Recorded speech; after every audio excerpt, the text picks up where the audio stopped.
Sorry if my voice is a little bit funky during this video. I've had a bit of the flu, so it's a little bit scratchy. I really wanted to sit down and do this video, which is a bit of a life update. I think I'm just gonna jump straight in and start talking, just like I would to a friend, because otherwise I'm just gonna sit here debating how to structure this video, and I don't script videos, so I just figured out how to turn up the brightness on my camera.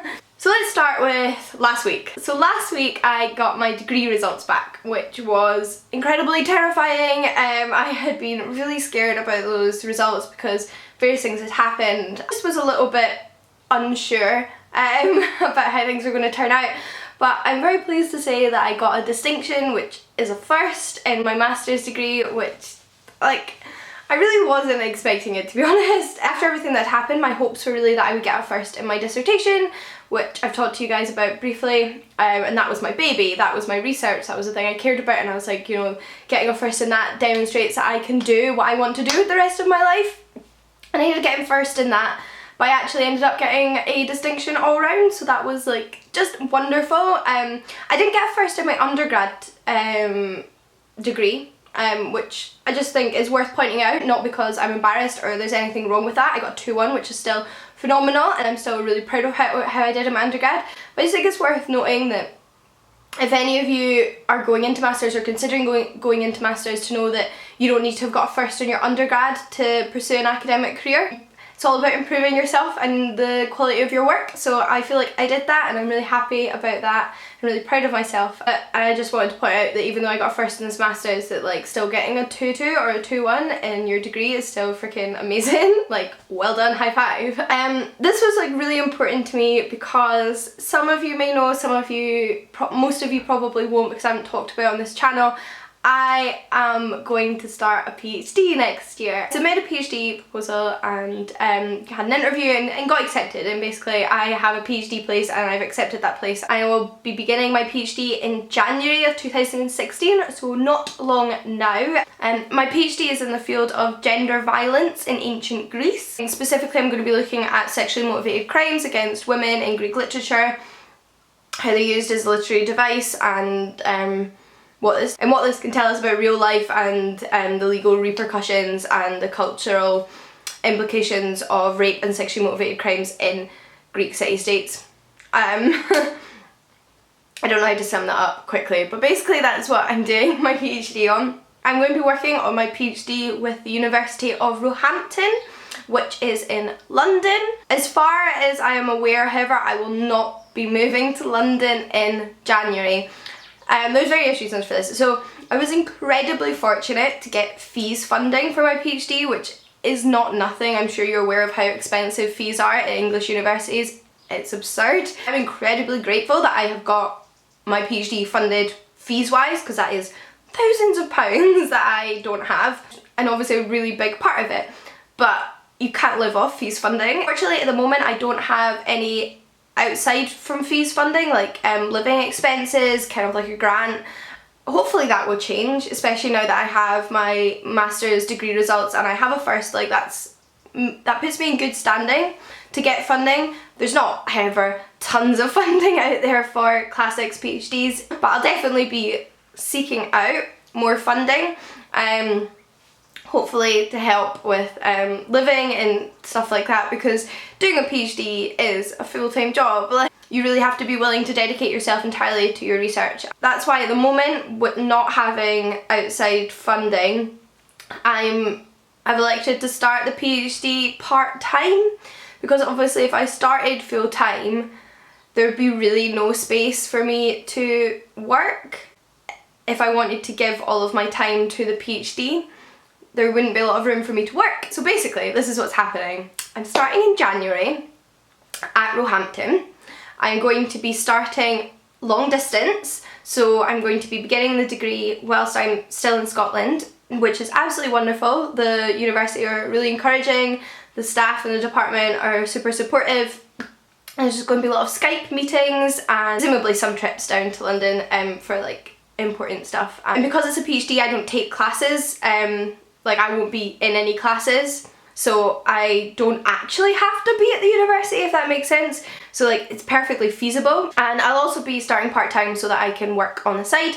I actually have a part-time retail job just now, although I don't know what I'll be doing come the beginning of my PhD. Figure it out as we go along, won't we? It also means I can stay at home, because obviously I don't have enough money to pay for London rent. My plan is hopefully at the beginning of the 2016-2017 university term to move down to London. So that would be about a year from now, next September, October, when the new academic year is starting up. I'm obviously beginning halfway through an academic year officially, but hopefully when that next academic year starts up, I'm hoping I can move down to London, whether it be because I found a job in London or because I have found more funding. So these are my like plans, these are my things I'm going to be applying for and looking for whilst starting the PhD. But rather than see starting part-time as a kind of setback, I've decided to embrace this as an opportunity to do more exciting things with my PhD. Something that is really important to me is that for the rest of my life I do not sit in a dusty room doing research that's only ever read by other experts and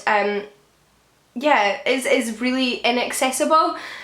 I love what I do. I love ancient history, I love classical literature. I just want everybody to be able to find the fun in it if they want to. Like obviously not everybody's going to be interested, but I'd like my field to be accessible to people. Like I think what I am studying is incredibly interesting and in certain areas quite important. I really want to share it with people, and I think being on YouTube's like really fantastic way for me to do this. I think I need to make more use of this platform in that way. Something I'm really keen to do as things progress is maybe like a little bit more of like a high quality put together documentary series on some of my research.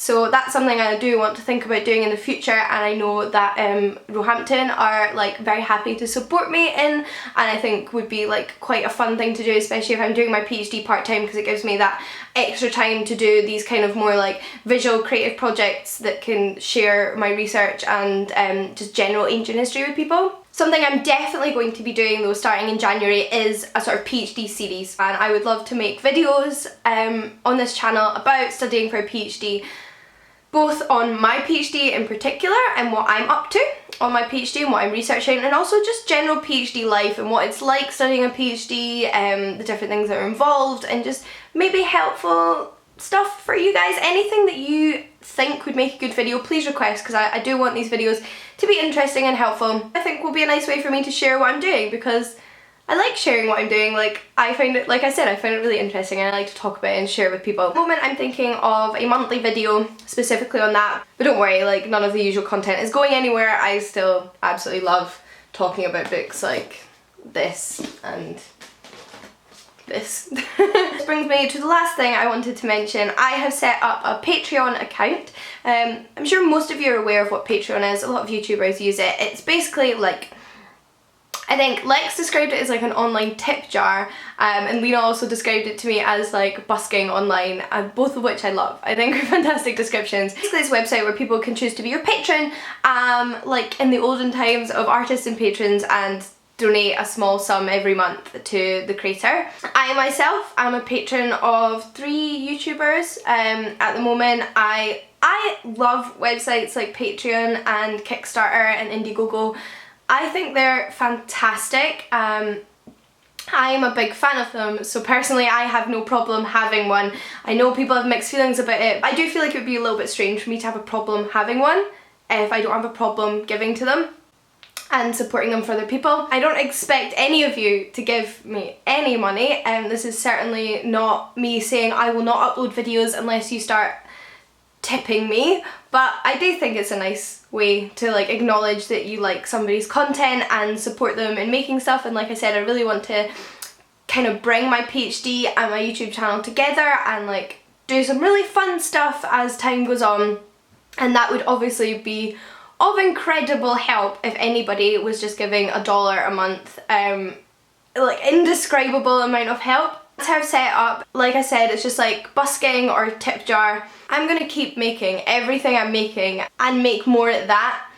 But if you like what I'm doing and want to throw in $1 to my busking hat or my tip jar, then please do. It would mean the world to me, but only if you genuinely have $1 to spare. This video has not gone anything like I expected it to. I'm sure you know if you make YouTube videos, even if you don't script things, you usually think things through in your head before you sit down and film them and have an idea of how you think the video is going to go.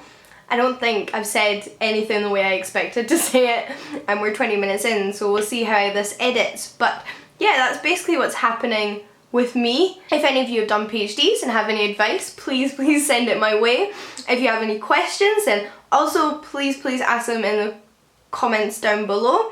If you have any video requests, again, comments, and I will obviously link my Patreon in the description box. But I feel like I might have written things up slightly more coherently on my Patreon page. But please in no way feel obligated to donate $1 a month. It's just something that's there because I like the idea of it and I like doing it for other people. Sometimes you've just gotta ask. In fact, I'll link down the 3 YouTubers I also donate to on Patreon down below, because obviously I think they're phenomenal and also think their content should be supported. They are Lex, Lucy and Jamie, so they'll be down there as well in case you would prefer to give them $1. I will completely understand. And until next time guys, happy reading and I'll see you again soon.